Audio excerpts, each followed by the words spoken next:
Hello, I'm Trista Sears. This video will cover conceptual change theory. Specifically, we will examine refutation texts and ways in which instructional designers can use refutation texts to create instruction.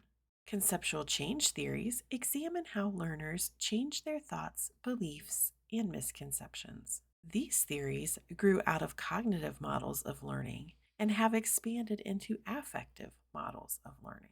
Conceptual change requires recognition that current knowledge is not adequate and new information makes sense and is useful both now and in the future. Refutation texts are typically short passages that challenge and refute an individual's misconceptions. These texts are one of the most widely researched and effective agents of conceptual change.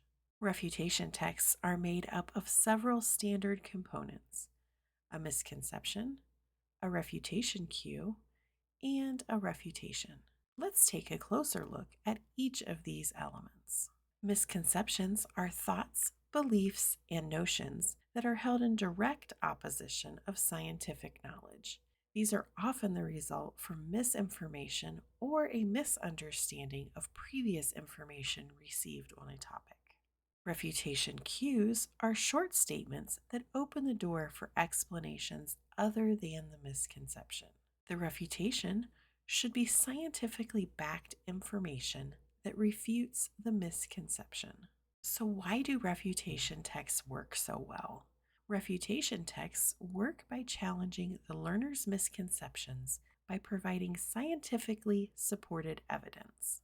These texts are important to instructional designers because they are an effective way to encourage conceptual change and they can facilitate long-lasting learning. Let's look at an example. So, if we recall that a refutation text is a short passage that aims to correct a misconception, this passage should contain a misconception, a refutation cue, and a refutation. Let's see how this plays out by looking at a common misconception that we have probably all heard at some point in our lives.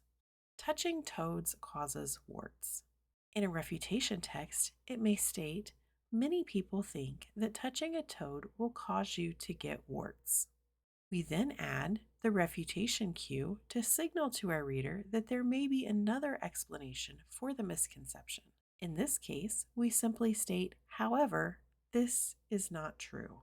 Finally, we add the refutation to the misconception and the refutation cue. In this case, we state a fact based on scientific knowledge.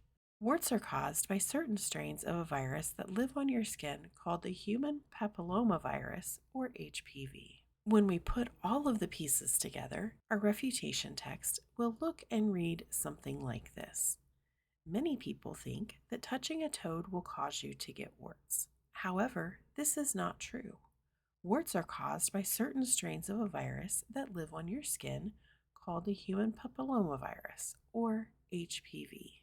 We have explored refutation texts and how, as instructional designers, we can use refutation texts to effectively encourage long-lasting conceptual change. If you would like to explore conceptual change theory or refutation texts further, I would encourage you to look at some of the references that I used in creating this video.